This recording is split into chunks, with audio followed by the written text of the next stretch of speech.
Hello guys, good evening. मैं निर्भय sir, आप लोग सभी को एक बार फिर से वेलकम है मेरे दोस्त। आज आप लोगों के लिए बहुत ही बेहतरीन सेशन लेके आया हूँ फिजिक्स का, जो आपके लिए बहुत ही महत्वपूर्ण और बहुत ही शानदार और बहुत ही ज़बरदस्त होगी। ऐसा इसलिए बोल रहा हूँ क्योंकि जो पढ़ाएंगे वही आएगा। अगर आप 2023 में 10वीं बोर्ड का एग्जाम आप दे रहे हैं तो आपके लिए ये चैप्टर बहुत ही सुनहरा होने जा रहा है। तो चलिए दोस्तों, हम लोग लेट नहीं करते हैं क्योंकि मेरा एक स्लोगन है, नो लेट नो बेट। तो इन्हीं शब्दों के साथ में अपने आज की क्लास को सुपरहिट बनाने की क्या करते हैं, शुरुआत करते हैं। तो चलिए आज की क्लास को स्टार्ट करते हैं। और आज की क्लास में हम लोग पढ़ने वाले हैं फिजिक्स का एकदम मस्त और ज़बरदस्त चैप्टर जिसका नाम है इलेक्ट्रिसिटी। अगर आप मैट्रिक के स्टूडेंट हैं मेरे दोस्त, अगर आप मैट्रिक के क्या है स्टूडेंट है, तो एकदम एक बात ध्यान दीजिएगा। ये जो चैप्टर मैं जो आपको पढ़ा रहा हूँ, ये जो चैप्टर मैं आपको पढ़ा रहा हूँ एकदम बहुत ही अच्छे चैप्टर है। और यहाँ से आपके एग्जाम में मार्क्स एकदम बिल्कुल उठेंगे, एकदम मार्क्स बिल्कुल उठेगा। यानी जो पढ़ाएंगे वही आएगा, है ना। आप लोग सभी को पता है कि मैं इसी पर्पस और इसी उद्देश्य के साथ मैं क्लास लेने आया हूं, ताकि मेरे बच्चे जो इस साल 2023 में मैट्रिक बोर्ड का एग्जाम देंगे, उनका भविष्य और उनका मार्क्स दोनों अच्छा होना चाहिए, है ना मेरे दोस्त, अच्छा होना चाहिए। तो चलिए देखते हैं इलेक्ट्रिसिटी को हम लोग कैसे डील करते हैं और कैसे आप ज़्यादा से ज़्यादा मार्क्स इस सब्जेक्ट में ला सकते हैं मेरे दोस्त। तो चलिए आगे बढ़े।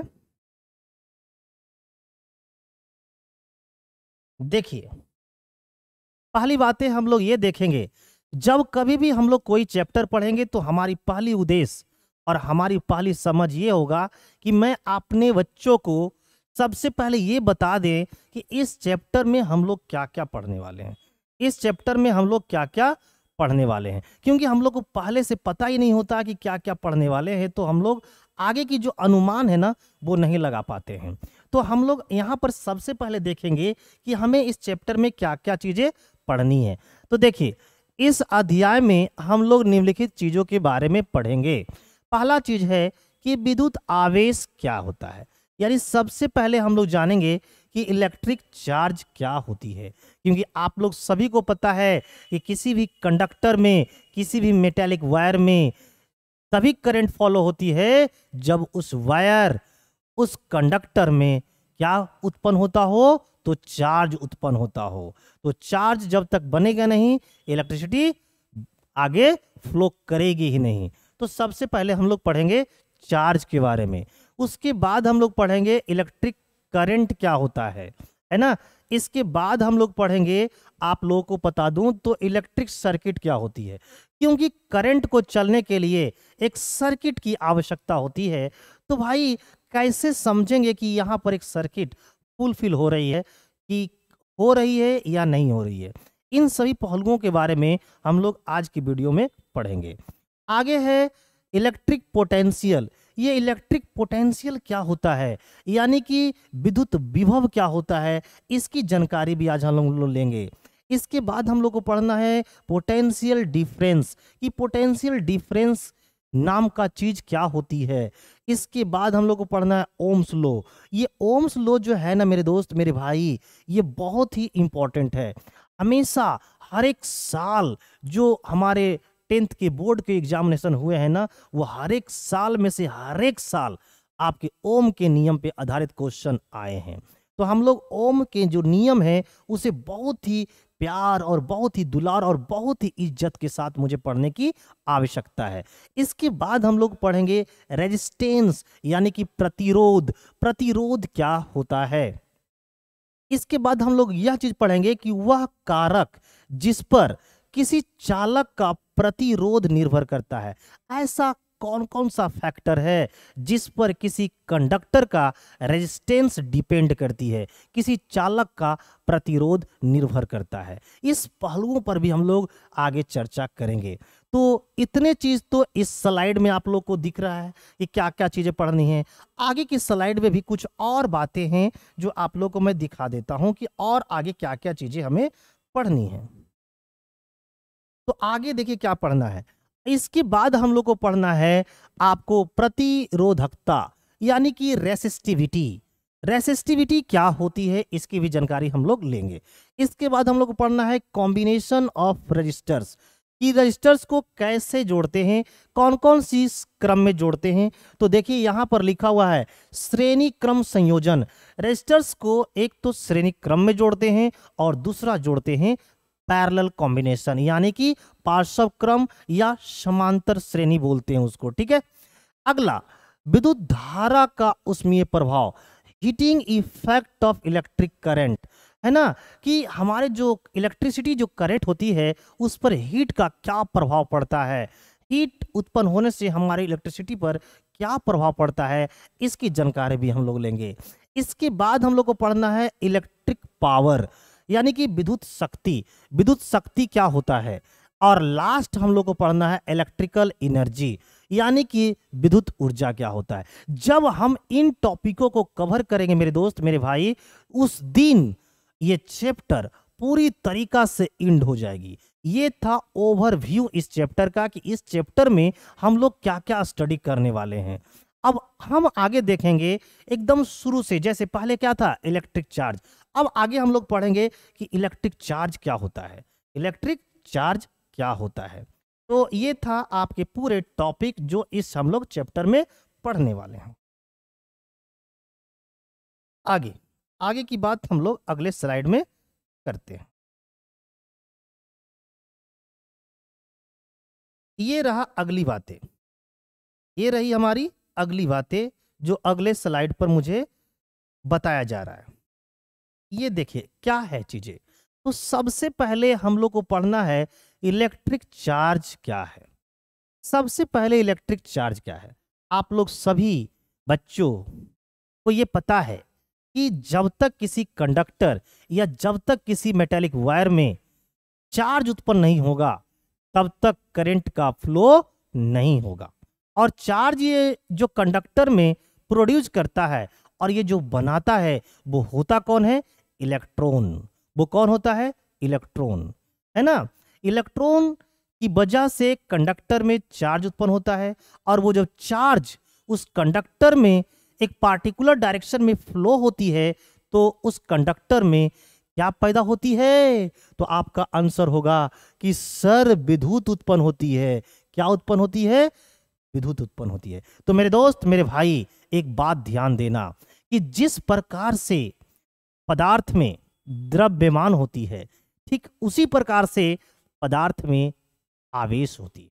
क्या होती है, आवेश होती है। तो हम लोग कह सकते हैं कि जिस प्रकार से पदार्थ में द्रव्यमान होती है ठीक उसी प्रकार से पदार्थ में आवेश होती है, जिसके कारण क्या उत्पन्न होती है, जिसके कारण विद्युत उत्पन्न होती है। यानी कि द्रव्यमान की तरह आवेश भी पदार्थ का एक मूलभूत गुण है, जिसके कारण किसी भी मेटालिक वायर में किसी भी कंडक्टर में करंट पैदा होती है। क्या पैदा होती है, करंट पैदा होती है।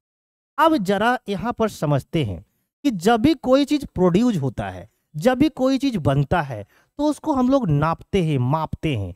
तो जो यहाँ पर जो आवेश उत्पन्न हुआ उसे हम लोग किस चीज में मापते हैं, तो मेरे भाई है ना, यहाँ पर जो आवेश उत्पन्न होती है उसे कूलॉम में मेजरमेंट किया जाता है। किस में मेजरमेंट किया जाता है, कूलॉम में। यही कारण है कि इसका एसआई मात्रक क्या होता है, कूलॉम होता है। तो अगर आपसे ये पूछा जाए मेरे बच्चों कि विद्युत आवेश का एसआई मात्रक क्या होता है, तो आपको क्या आंसर देना है कि सर कूलॉम होता है। क्या होता है आंसर, कूलॉम होता है। आए दिन जो अभी 2023 में बोर्ड का एग्जामिनेशन जो होने वाली है, हो सकता है कि ऑब्जेक्टिव में ये क्वेश्चन देखने को मिल जाए, क्योंकि प्रीवियस की एग्जामों में ये क्वेश्चन कई बार पूछी गई है कि विद्युत आवेश का एसआई मात्रक क्या होता है। तो आपको बोलना है कि सर विद्युत आवेश का जो एसआई मात्रक होता है वो कूलॉम होती है। अब हम लोग आगे की बात करते हैं। अब हम लोग आगे की बात करती हैं।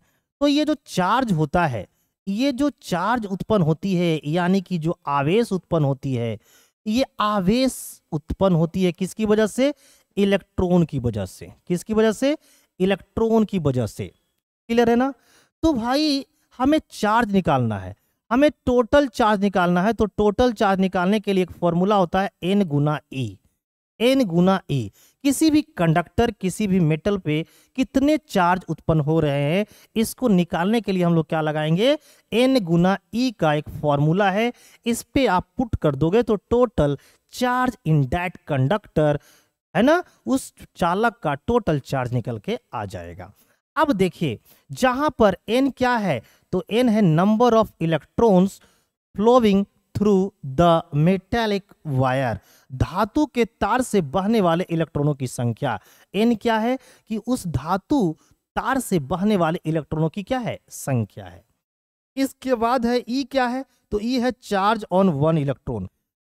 एक इलेक्ट्रॉन पर कितने चार्ज होते हैं उसे E से लिखा गया है। और आप लोग को पता होना चाहिए कि इलेक्ट्रॉन पे जो चार्ज होता है मेरे दोस्त, वो कैसा होता है? निगेटिव। और कितना होता है? तो 1.6 इंटू 10 टू दी पावर -19। और चार्ज का ऐसा मात्रक क्या है? कूलॉम। तो इसको हम लोग कूलॉम में लिखते हैं। किस में लिखते हैं? कूलॉम में लिखते हैं। ठीक है, तो यहां तक क्लियर होगा। एक बार अगर क्लियर है मेरे भाई, मेरे दोस्त, मेरे प्यारे बच्चे, तो जल्दी से कमेंट करके बोल दो yes Gurudev it is clear now. Move करेंगे नेक्स्ट स्लाइड पे। जल्दी से एक बार बता दो कि क्लियर है कि नहीं।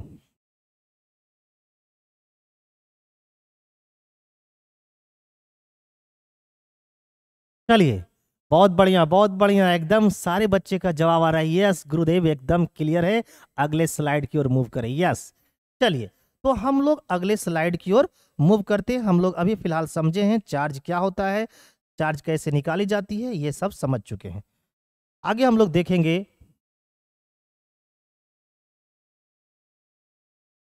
आगे हम लोग देखने वाले हैं कि चार्ज कितने प्रकार के होते हैं।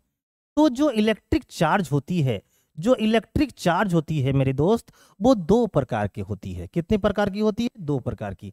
एक होता है ऋणात्मक आवेश यानी कि निगेटिव चार्ज, और दूसरा होता है धनात्मक आवेश यानी कि पॉजिटिव चार्ज। दो प्रकार के चार्ज उत्पन्न होते हैं, एक होते हैं पॉजिटिव चार्ज और एक होते हैं निगेटिव चार्ज।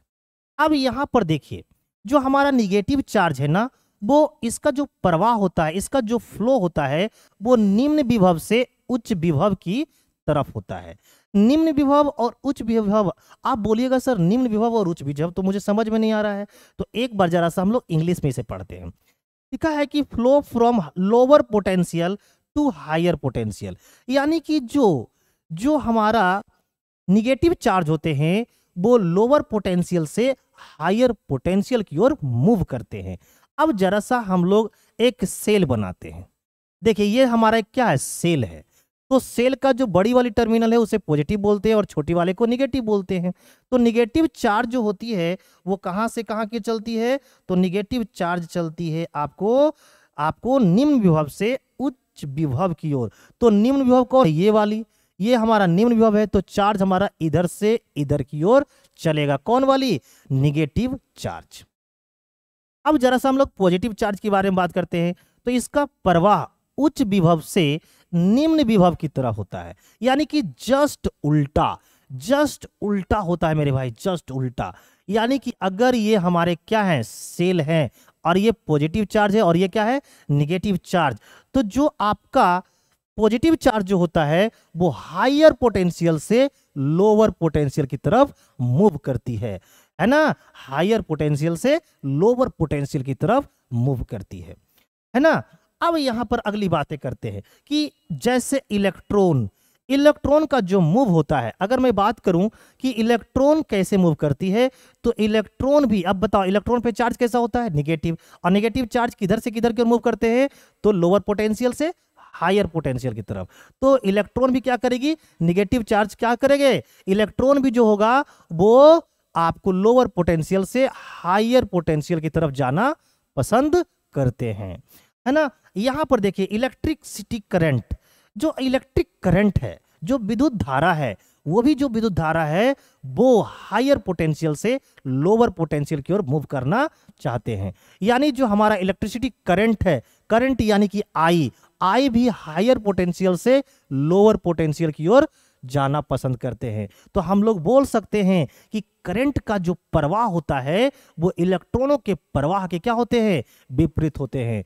यानी करंट का जो प्रवाह होता है, यानी कि विद्युत का जो प्रवाह होता है, हम लोग बोल सकते हैं कि विद्युत का जो प्रवाह होता है, क्या होता है मेरे दोस्त, प्रवाह है ना। विद्युत का प्रवाह इलेक्ट्रॉनों के प्रवाह के क्या होते हैं, विपरीत होते हैं। इलेक्ट्रॉनों के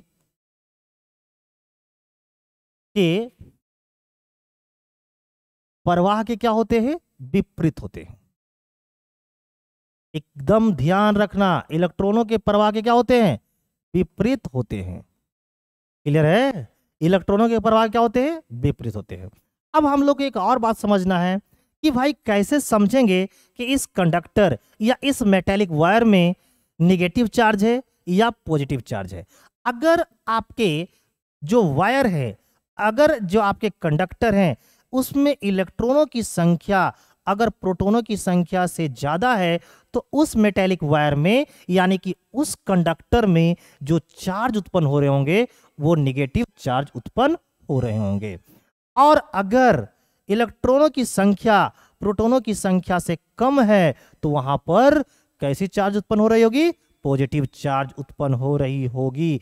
क्या ये सारी स्लाइड में जो लिखी बातें हैं क्या आपको क्लियर हो गया है? और अगर क्लियर हो गया है तो एक बार जल्दी से बेटा लाइक तो बनती है ना। और ज्यादा से ज्यादा दोस्तों को जरा सा ये वीडियो को फॉरवर्ड कर दो ताकि इस साल जितने भी बोर्ड के एग्जाम देने वाले बच्चे हैं सभी का भविष्य उज्जवल हो और सभी बच्चे इस इलेक्ट्रिसिटी चैप्टर को बहुत बढ़िया से डील करके एग्जाम में आए। जल्दी से बोलो, क्लियर है क्या?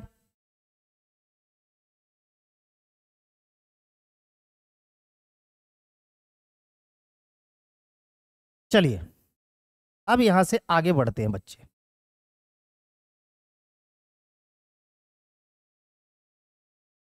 अब देखिए अगली बातें, अगली जो बनाएगा आपको पगली, क्या बनाएगा, अगली जो बनाएगा आपको पगली। कैसे? तो बोलोगे सर ऐसे। कैसे? ऐसे।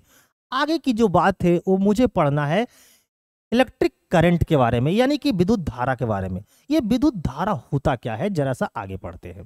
तो लिखा हुआ है कि विद्युत आवेश का एक निश्चित दिशा में प्रवाहित होने की दर को विद्युत धारा कहते हैं। लो, कहता है कि विद्युत आवेश का एक निश्चित दिशा में प्रवाहित होने की जो दर होती है, दर को हमेशा टाइम में मेजरमेंट करते हैं। किस में मेजरमेंट करते हैं? टाइम में। यानी कि किसी भी कंडक्टर या किसी भी मेटेलिक वायर से एक सेकंड में कितना इलेक्ट्रॉन फ्लो हो रहा है उसी को हम लोग करंट बोलते हैं। किसी भी मेटल या किसी भी कंडक्टर या जो भी हो आपका मेटेलिक वायर, उसमें एक सेकंड में कितने इलेक्ट्रॉन फ्लो हो रहे हैं उसे ही करंट बोली जाती है, उसे ही करंट बोली जाती है। तो विद्युत आवेश का एक निश्चित दिशा में प्रवाहित होने की दर को क्या कहते हैं? विद्युत धारा कहते हैं। तो देखिए ये टी टाइम में कितना कूलाम चार्ज प्रवाहित हो रहा है? क्यू कूलाम, है ना। टी टाइम में यानी कि टी टाइम में कितना कूलाम चार्ज प्रवाहित हो रही है उस कंडक्टर में? Q coulomb. तो चार्ज अपॉन टाइम ही क्या कहलाती है? करंट कहलाती है। यानी कि आवेश अपॉन में समय, आवेश बटा समय क्या कहलाती है? विद्युत धारा कहलाता है। अब मेरे दोस्त जरा सा यहाँ पे आइए। आप लोग सभी को पता है कि चार्ज को हम लोग किस में मापते हैं? तो आप बोलोगे सर चार्ज को तो हम लोग कूलॉम में मापते हैं और समय को हम लोग किसे मापते हैं? सेकंड में। तो ये है चार्ज और नीचे है समय, यानी कि कूलॉम प्रति सेकेंड। कूलॉम प्रति सेकेंड ये क्या हो जाएगा? कूलॉम पर सेकेंड, कूलॉम पर सेकेंड। इसी कूलॉम पर सेकेंड को हम लोग किस नाम से जानते हैं? एम्पियर के नाम से जानते हैं। तो अगर आपसे ये पूछा जाए कि करंट का एसआई मात्रक क्या होता है, तो आप बोलिएगा एम्पियर होता है। और अगर एम्पियर ना रहे तो आप बोल सकते हो सर कूलॉम पर सेकेंड होता है। ठीक है मेरे दोस्त, जल्दी से बताओ, ठीक है, समझ में आया कि इलेक्ट्रिक करंट क्या होती है। तो आपको यह बोलना है कि एक सेकेंड में किसी भी कंडक्टर में प्रवाहित होने वाले आवेश को विद्युत धारा कहते हैं।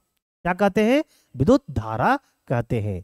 या फिर आप ऐसे भी बोल सकते हो, विद्युत आवेश का एक निश्चित दिशा में प्रवाहित होने की दर को विद्युत धारा कहते हैं, है ना। तो विद्युत धारा का जो एसआई मात्रक होता है, विद्युत धारा का एसआई मात्रक एम्पियर या कूलॉम प्रति सेकेंड होता है ना। विद्युत धारा का जो एसआई मात्रक है वो क्या होता है, तो एक तो आप बोल सकते हो एम्पियर, और एम्पियर हम लोग बोलते किसको है? कूलॉम प्रति सेकेंड को बोलते हैं एम्पियर। तो मेरे दोस्त, मेरे भाई, इस बात को याद रखना, ये वाली जो चीजें है ना, एम्पियर कहेगा कि करंट को मेजरमेंट की जाती है किस में, तो आप बोलिएगा करंट को मेजरमेंट करते हैं एम्पियर में। किस में करते हैं मेरे भाई? एम्पियर में। अगर एम्पियर ना रहे तो एक चीज देख लेना कि कूलॉम प्रति सेकेंड दे रखा है क्या। तो याद रखना कि करंट का एसआई मात्रक एम्पियर होता है, या फिर बोल सकते हो कूलॉम प्रति सेकेंड होता है।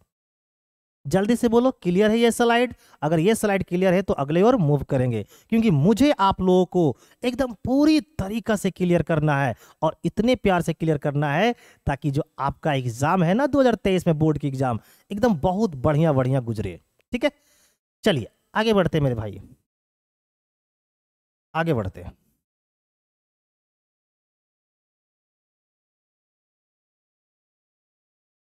चलिए अब देखिए, यहां पर समझते हैं।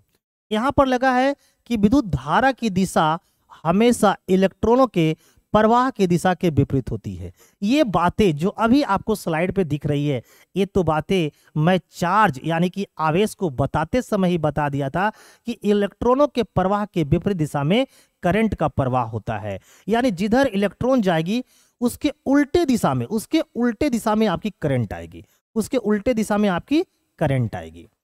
अब देखो, अब करंट को यानी कि विद्युत धारा को मापा जाता है किस में, तो आंसर देना है एमीटर के द्वारा। विद्युत धारा को अमीटर के द्वारा मापा जाता है ना। अमीटर एक यंत्र है, एक इंस्ट्रूमेंट है जिसकी सहायता से हम लोग किसी भी सर्किट का करंट को मेजरमेंट करते हैं। किसको मेजरमेंट करते हैं? करंट को। तो अगर आपसे ये क्वेश्चन पूछा जाए कि करंट को मेजरमेंट करने वाले इंस्ट्रूमेंट का क्या नाम है मेरे दोस्त, तो आप एकदम हंस के जवाब दीजिएगा, इज्जत के साथ जवाब दीजिएगा कि विद्युत धारा को मापने वाले यंत्र को हम लोग अमीटर कहते हैं। क्या बोलते हैं? अमीटर कहते हैं। और अगर आपसे और अगर ज्यादा पूछा जाए तो यह पूछा जा सकता है कि अमीटर को विद्युत परिपथ में यानी कि इलेक्ट्रिक सर्किट में कहां जोड़ते हैं। तो आप याद रखिएगा कि विद्युत परिपथ को हम लोग श्रेणी क्रम में जोड़ते हैं, यानी कि कहां जोड़ते हैं, तो सीरीज कॉम्बिनेशन में जोड़ते हैं। किसके साथ? इलेक्ट्रिक सर्किट के साथ, है ना। तो याद रखिएगा कि जो अमीटर होता है उससे करंट मापा जाता है, और अमीटर को इलेक्ट्रिक सर्किट में सीरीज में जोड़ा जाता है। यहां तक क्लियर है? यहां तक क्लियर है सभी बच्चों को? एक बार बोल दो, एक बार बोल दो यस गुरुदेव। और अगर ये वीडियो तुम लोग को बहुत अच्छा लग रहा है, बहुत अच्छे से क्लियर हो रही है, बहुत अच्छे से समझ रहे हो, तो जरा सा अपने दोस्तों के बीच शेयर कर दो, फॉरवर्ड कर दो। और जितने भी बच्चे अभी नए जुड़े हैं, जल्दी से एक बार चैनल को सब्सक्राइब कर दो, और अगर अच्छा लग रहा हो तो जरा सा लाइक कर दो, ताकि आपकी लाइक से मुझे पढ़ाने की साहस मिले, और मैं आपके लिए इसी तरीका से हर एक चीजों का क्या एकदम सॉल्यूशन करवाते रहूं। ठीक है, चलिए आगे बढ़ते हैं।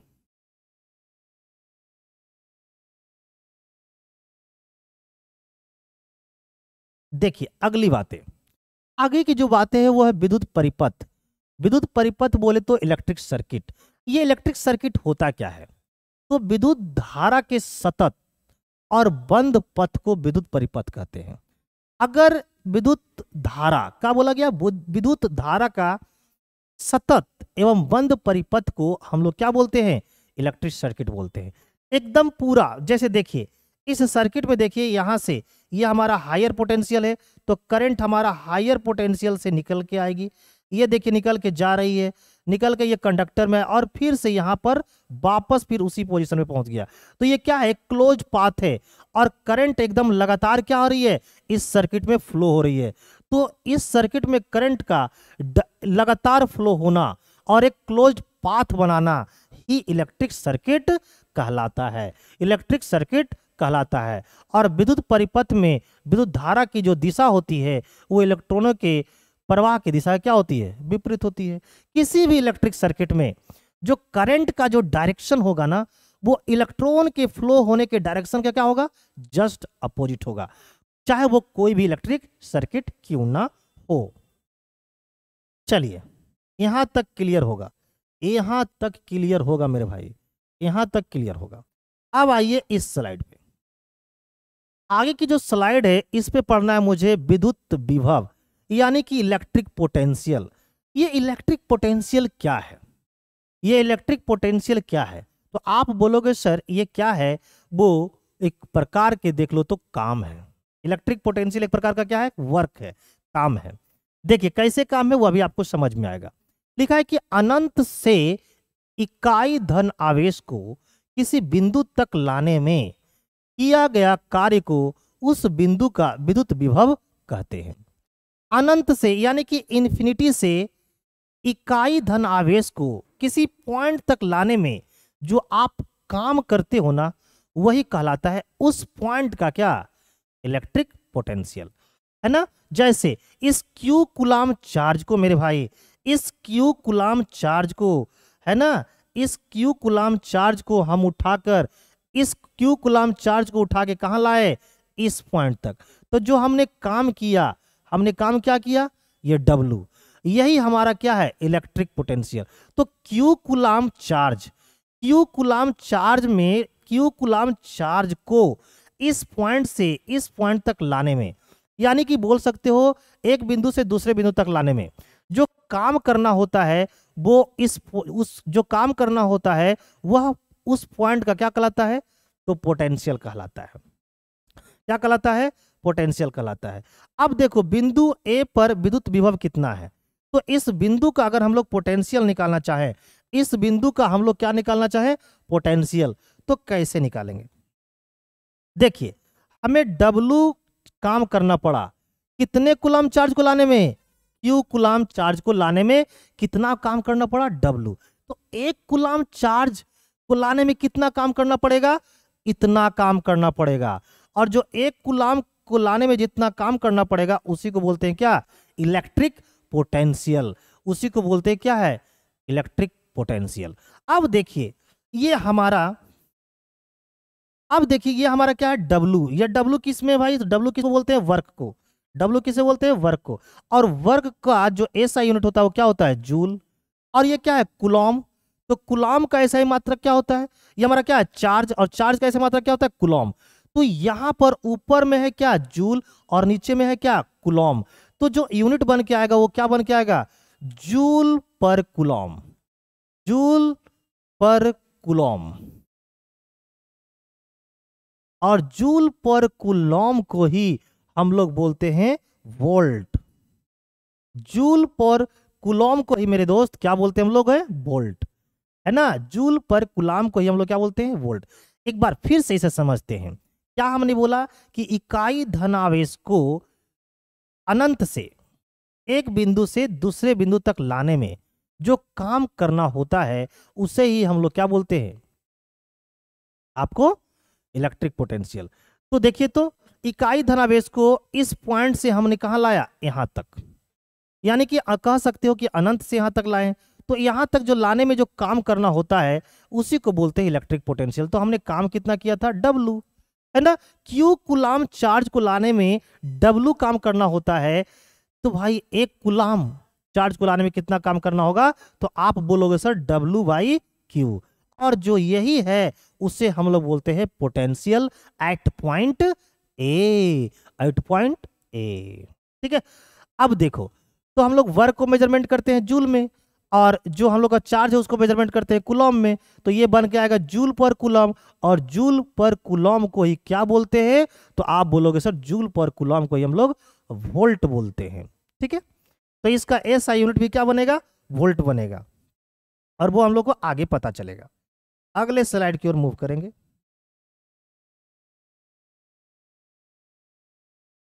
देखिए ये लिखा गया है, इसका एसआई मात्रक जूल प्रति कूलम, इसे वोल्ट कहते हैं। देखिए इसका जो एसआई मात्रक वो क्या होता है, जूल पर कूलम, जिसे हम लोग क्या बोलते हैं, वोल्ट कहते हैं।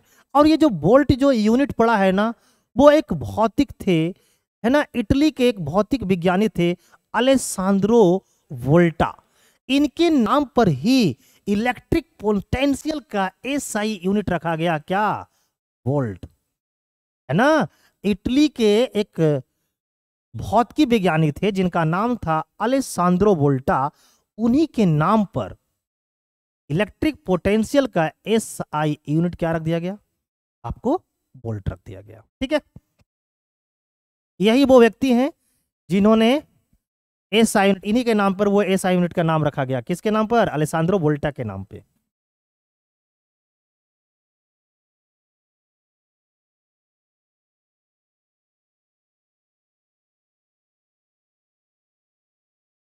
अब देखिए हम लोग को देखना है पोटेंशियल डिफरेंस क्या होता है।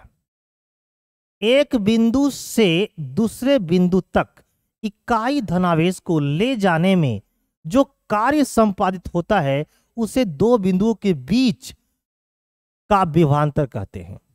कहता है कि इकाई धनावेश को, इकाई धनावेश यानी कि यूनिट चार्ज, एक यूनिट चार्ज, इकाई धनावेश को एक बिंदु से दूसरे बिंदु तक ले जाने में जो कार्य संपादित होता है, यानी कि जो काम करना होता है, उससे ही पोटेंशियल डिफरेंस कहते हैं। जैसे इस क्यू कूलम चार्ज को इस पॉइंट से हम लोग यहां तक लाए, ए तक लाए, कहां तक लाए, ए तक लाए, तो जो काम हुआ वो कितना काम हुआ, तो आप बोलोगे सर काम हुआ आपका WA। इस क्यू कूलम चार्ज को, इस क्यू कूलम चार्ज को उठाकर इस पॉइंट तक लाने पर, यानी कि इस पॉइंट का नाम क्या है, ए तक लाने में कितना काम,